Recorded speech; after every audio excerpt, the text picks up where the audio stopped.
Welcome to Dove and Dragon Radio. I'm your host, M.L.Ruscsak. I'm here with my special guest, Janine. I'm going to let you say your name. I tried to do this before the show, and I'm going to butcher it. No problem. Hi, I'm Janine Hamner. I don't know why I'm having problems with Janine today. I'm looking at it. It doesn't look like Janine. I think that's what it is. So you do a little bit of everything. So what came first for you? What came first for me actually was I started out 100 years ago as a grassroots community organizer. And so the work that I'm doing now on diversity, equity, and inclusion really feels like coming home through a different door. And so I feel like in a lot of ways, that's where I started. Now, how did you get into the grassroots everything? Community organizing. So I grew up in Cambridge, Massachusetts. I was born in New Orleans, Louisiana, and I grew up in Cambridge, Massachusetts. And my folks made a big deal out of, because I was being well educated, because I happened to be born white, because I happened to be born in the US, because neither of my parents came from any money, but my dad had a successful career. All of that meant that I had privilege and I had to give back. I could make that manifest in my life however I wanted, but their request was that I take it seriously. And so the first thing I did after college was working in the Bed-Stuy community of Brooklyn, New York. And this was in the mid-1980s. And it was a rough and tumble place back then. And I was one of the only white people in an all-Black neighborhood and working on changing public schools. And so something that we need to do now is change the public schools. It's like, man, 40 years later almost, we're still working on it.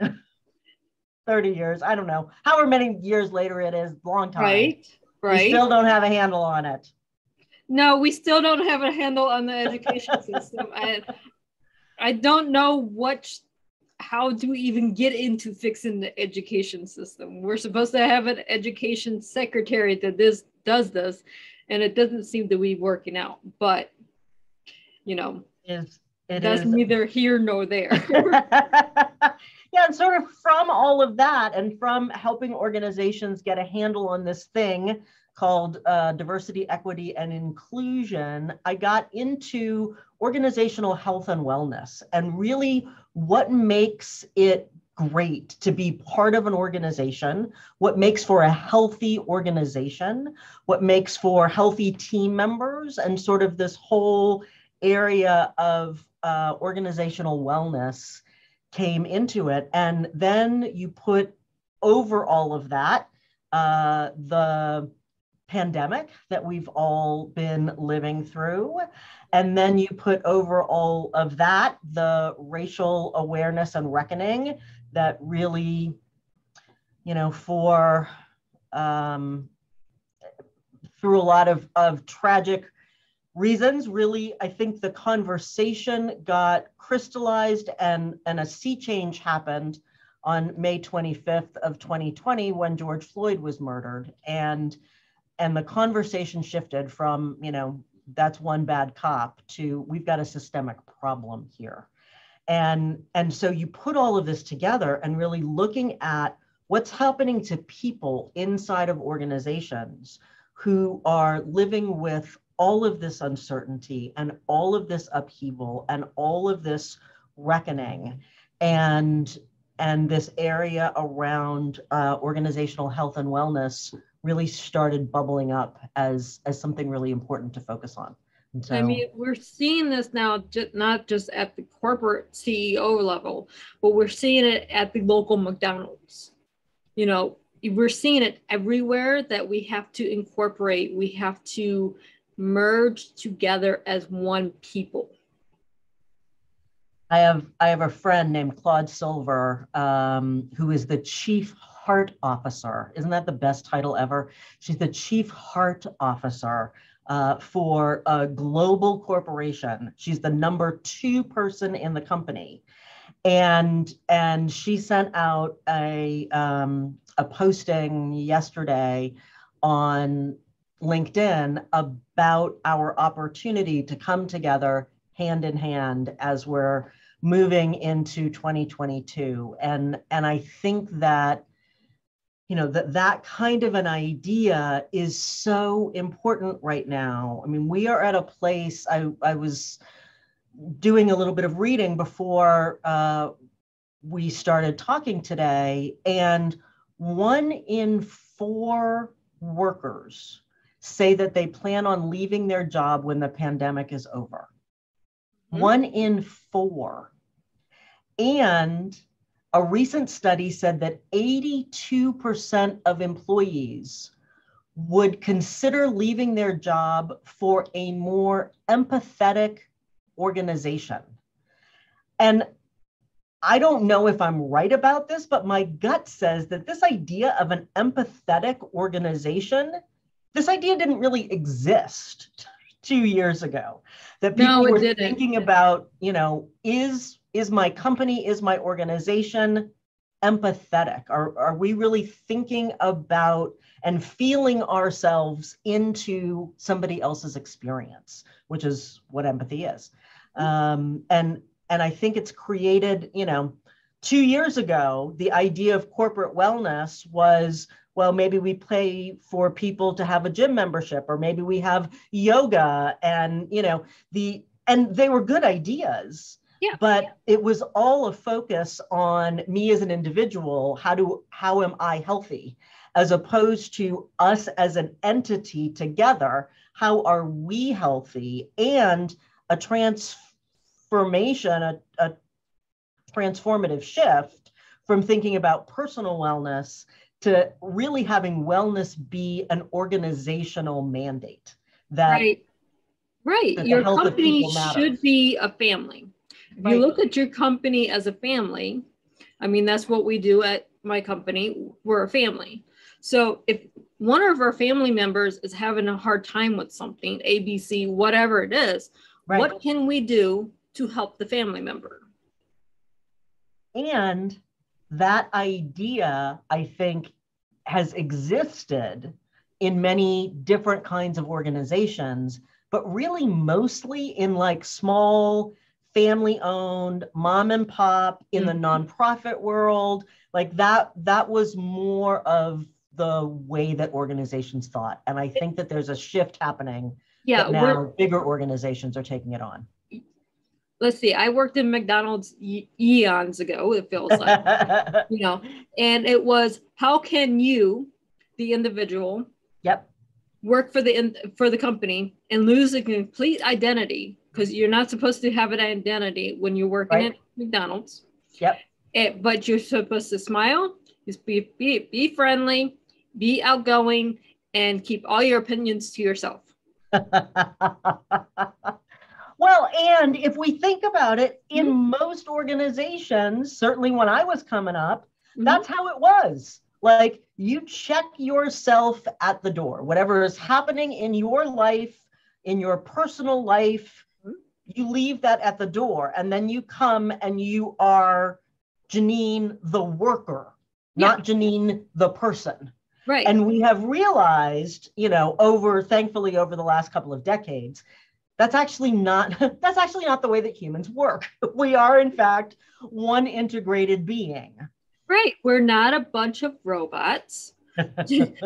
We have tried to create robots into people over the last couple of decades, and a light bulb just lit up and said, oh, wait, being a robot doesn't work no more. Right?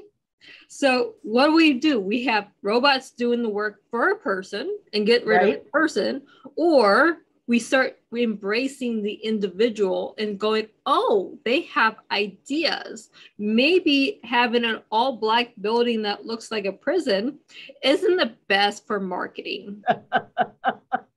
And isn't the best for productivity, and isn't the best for innovation or creativity, or, all of the things that bring out the best in people. And one of the things that's been so fascinating to me, as we think about organizational wellness, as we think about diversity, equity, and inclusion, as we think about emotional intelligence, all of these things that before the last 10 years or so were really not that much of an initiative inside of organizations. Certainly some organizations, it's been important, but mainstream general organizations, not so much if we really tell the truth. And all of these things make a huge difference to the bottom line. When we have a diverse organization of peoples and experiences and perspectives and educations and races and languages and all of the richness of humanity, we get better ideas. We relate to our customers better. It just like that makes us a more profitable company. When we care about the health and wellness of our people in an empathetic and genuine way, people perform way better and our profits go up. Like there's a direct connection between thinking about these things, worrying about these things, investing in these things, and our bottom line profits. Right. If you want to increase your bottom line, you have to have happy employees. Amen, sister. I mean, seriously, it's that simple. If you have happy employees will increase your bottom line, because when you smile, and they smile to the what? The customer. Right? And the reality is, like, if you've got a customer service rep on the phone, if they're on Zoom, if they're in person, however it is, you can hear it when somebody is smiling at you. Like it comes across in their voice, in their tone, that they are really listening and that they care about you. And that's what builds customer loyalty. Exactly. If you go onto a phone call, you contact a customer service rep through ABC company, and you have the customer service rep and they don't sound like they're hearing you. They don't want to be there. You can hear it. And then you're just getting frustrated as a customer. Now, versus if you have a happy customer service rep and they're engaging you and they're talking to you and actually listening. Now, whatever the problem is, isn't that bad. I mean, as you were talking, I was remembering back to this experience. And fortunately for whatever company this is that I was calling, I can't remember what company it was, but the rep kept saying, "Is there any other way that I can provide you with excellent service today?" And I kept getting more and more pissed off because they weren't providing me with excellent service. They were not helping me with my problem, but this was clearly what they were just trained to say. And so she kept saying it, and it kept making me more and more angry. And so when we get people off of a script, when we empower our people to actually listen to the concerns of customers, and respond to the concerns of customers as a person, as opposed to as a robot with a script, it's gonna go so much better. And we're gonna build that customer loyalty. And the way that we do that is by actually caring about and empowering and training our people well. Right. You have to train. That's a big thing. You actually have to train them for their job. We can't assume that we take a 16-year-old off the street and they know how to use your program for your IPO. But, you have to train them. It takes a couple weeks. Be patient. They'll get it. And, this is a problem that is so prevalent right now because of the challenges that it seems like everybody is having in retaining and recruiting top talent. Like you go to McDonald's or you go to a fancy restaurant or you call customer service for ABC company or you call, a senior person at ABC company. And so it doesn't matter where you're trying to go or who you're trying to deal with. So many people right now are brand new at their job, because we're having so much turnover. Mm-hmm. And when organizations are not investing in training people well, then the customers really notice. Right. You have to start small. You have to actually take the time to train your employees. Now, when I was started off at the first McDonald's, I had training at every position. So Nice. You worked 2 weeks at every position with a new trainer. And they actually told you how many pickles go on a sandwich, and you go into this detail. Now, years later, go work at another McDonald's, same organization. Organization. This is the sandwich. This is what you put on it. Figure it out. That is how much training I had at the second time. I was like, did they train the trainer? Right. I mean, you're not training the trainer, and the trainer's supposed to be training you. How do you know if you're making the sandwich right? If you go to a McDonald's here in Ohio versus California, it should be the same sandwich. Right. That's part of what we as the consumer count on. Yes, that's what we, regardless. That's the brand we bought. Yeah. Doesn't matter if it's Heinz ketchup. It doesn't matter if it's McDonald's, Dairy Queen. Put it in your company name. But if you're not training the same at this location as you are across the country, your customer service, you're going to get a lot more complaints. And then that's just going to end up impacting, it's going to end up impacting your bottom line, but it's going to end up impacting your ability to retain people. Mm-hmm. Because goodness knows, if I'm making sandwiches at McDonald's, I want to know that I'm doing it right. I want to know that I'm doing it well. I want to know that I'm doing a good job. Here in California, everybody's now making $15 an hour. Mm-hmm. I just heard a statistic to replace somebody at $15 an hour mm-hmm. costs $10,000. Mm-hmm. So any entry-level person out there, if we lose them, just to replace them, we're going to spend $10,000. Yeah. Wouldn't it be better to make that $10,000 investment in training them up front to do their job well? Exactly. It doesn't matter what your company is. If you're not training, you're losing money. Yep. Because the person that's going to say 2 weeks, maybe 2 months, if they're not trained right, they're not happy. They're not going to stay. Your overhead, your turnover rate's going to be so high. And then your bottom line is what? And then I want to get up on my other training soapbox. The other epidemic thing that happens is, ML, you're so good at your job. You're doing an amazing job in this role. We are now going to promote you to manager. Go for it. Yeah. We give you no training in how to manage anybody. We don't help you figure out how to project manage. We don't help you figure out how to manage people. We don't help you figure out how to deal with tough conversations that managers need to have.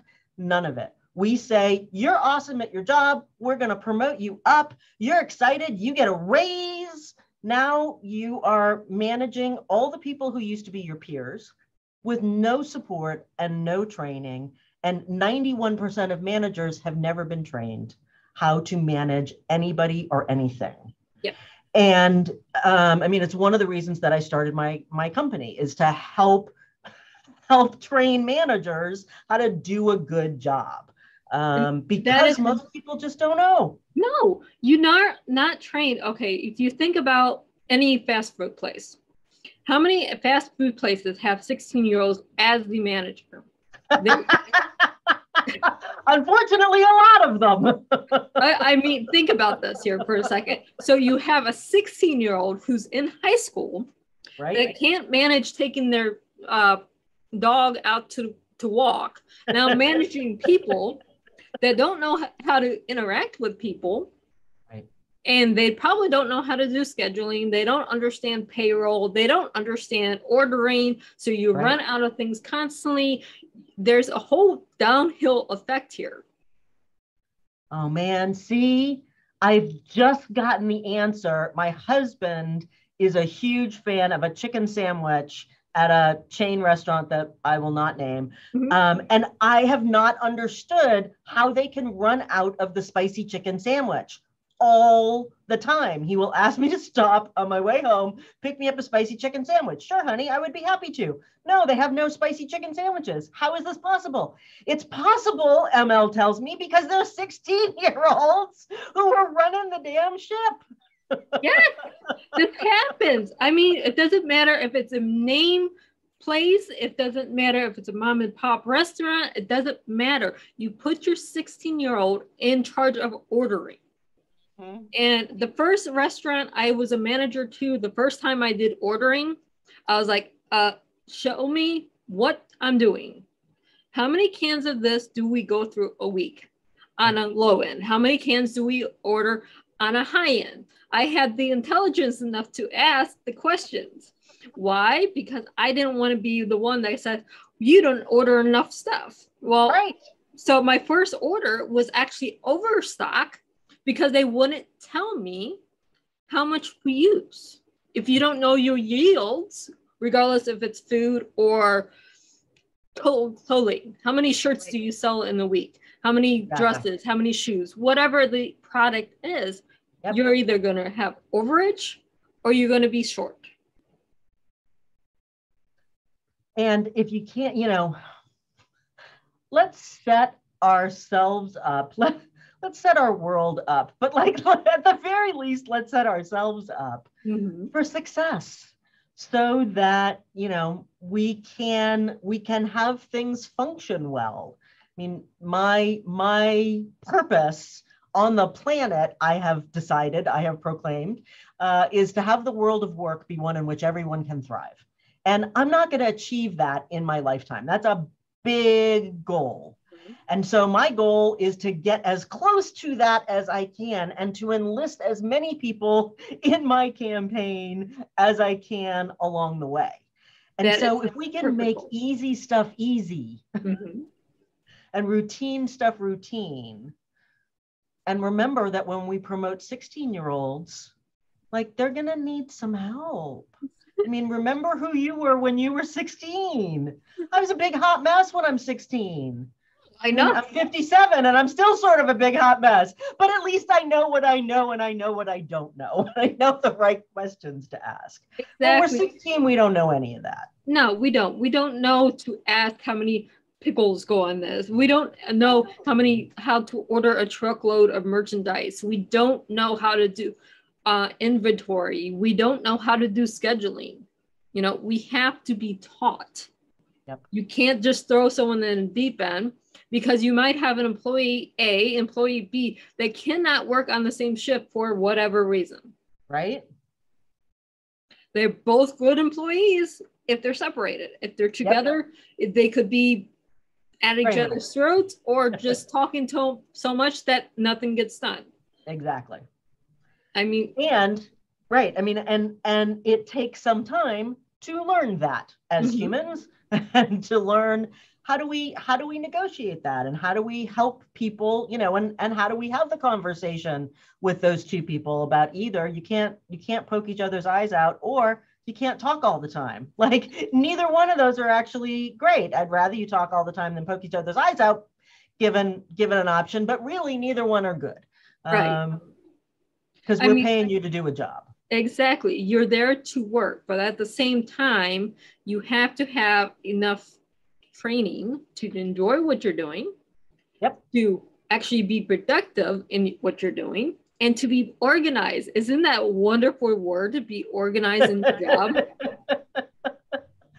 One of the other things that I love helping organizations think about is, so what is your organizational mission? I just said what my personal mission is, and it's the mission of my company, to have the world of work be one in which everyone can thrive. So if you own a McDonald's franchise, what's your mission? And what's your vision? And then how does the guy who's cleaning the floor or the girl who's flipping the burgers, how does their job connect into whatever your mission is? If your mission is to provide everyone with food at an inexpensive price, if your if your mission is to spread happiness through food, if your mission is every meal with a smile, like there's many missions that you can have as a McDonald's franchise owner. And so what's yours? Right. And then how does that connect to the work that everyone is doing on a daily basis? But here's the thing, if your mission is just to make money, you have the wrong mission. Amen. I don't know how many business owners I've talked to, their mission statement is to make more money. Yep. That is the wrong mission. Yep. And it's, well, it's the wrong mission because it's not going to enroll anybody in what you're up to. No. Like, you want to make more money for you, fine, I guess. But like, what is in it that's bigger than you? And if you can't figure out anything that's in it bigger than you, you're doing the wrong thing. Right. If your mission is to employ X amount of people to get them into a stable work environment, to have an income, you know, blah, blah, blah, whatever. Support their families, to make their lives better, great. Yeah. That's a fine mission. Yes. But if it's just to make you money, you have the wrong mission statement. I tell this to authors, why do you write as an author? Are you writing because you enjoy it and you want to share the stories? Or do you write the book because you want to make $1 million? I write because I have stories of organizations and great successes, and this didn't quite go so good. And so then we have some lessons that we can learn along the way as part of my campaign to make the world of work be one in which everyone can thrive. Your books are connected to everything else you do. But Amen. If you were saying, I'm just going to write this book because I wanted to sell 1 million copies and make $1 million, in a realistic world, is that going to work? Probably not. Probably not. Who wants to buy that book? Who wants to buy the book that the only point of is to line somebody else's pocket? Right. I want to buy the book that's going to inspire me, that's going to challenge me, that's going to be fun and interesting and have great nuggets in it. Like, even if I'm reading a ridiculous romance thriller, James Bond thing, like, I want there to be stuff in it that's interesting and fun and that connects to my brain and my heart and all of that stuff. If I'm only writing it to make money, yeah, I'm going to be so bored to write a book that's just for me to make money, because I'm not going to be filling it. Exactly. I'm going to be filling that book that's a story in my head that's gripping and entertaining and, you know, has a meaning behind it. Amen. But we are almost out of time. So where can our listeners, our viewers, our corporation find you to get your insight and help? Thank you for asking that question, ML. So people can find me at www.janinehamner.com. So that's JANINEHAMNER.com. And you can find me on LinkedIn, where I'm also Janine Hamner, but add Holman, which is my married name, HOLMAN. And I would love to hear from you. We need more of you into businesses, because if 2020 has taught us nothing, if we are not expanding, we're not thriving. Well, we have to expand properly to thrive properly. I mean, it's great to explode as a business overnight, but you also have to train your people. Amen, sister. This is what it's all about. Let us go together, holding hands into 2022 and empowering everyone so that really we can all thrive. Yes. It's not just about the CEO thriving. It's about the janitor thriving in what they do. Right? It's about the guy who's cleaning the floor in the hospital, knowing when I clean the floor, I'm helping my patients heal faster. Mm-hmm. Not I'm just cleaning the floor. Right. So how can we make those connections to have work that is meaningful, regardless of what our job title is? Exactly. It's not the CEO. It doesn't matter if that's your CEO. Do you know how to run being a janitor? Do you know how to change that trash compactor?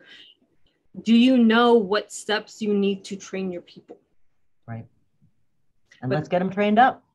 Very much so, because I'm so tired of 16-year-old managers that have no training. But thank you so much for being on the show today. Thank you, ML. I really appreciate it. It's been a joy. And for our listeners and our viewers, please contact Janine. Thank you. Thank you. And we're out. Thank you so much for being on the show today. Oh, you're so welcome. This was so much fun. I will probably be in contact with you to train my managers. Great. I would love to do it. We're hiring 200 new employees within the next 3 months. Oh my God. So tell me more about your business. I am a publisher. Okay. I'm going from desktop publishing into full-scale publishing. So that means printing, distribution, editing, everything. Mm-hmm. So there's like 200 new employees. Some of these are going to be virtual. Some of them are going to be in factory, because not everyone wants to be in a building all day long. We seen this with 2020. So now I have to teach my managers how to manage people. I would love to help support you doing that. I will probably be in contact, or my CEO will. Awesome. So that's coming in the very few short weeks. Awesome. So, thank you. This has been a joy. Thank you. Have a wonderful day. Great. You too. Bye-bye.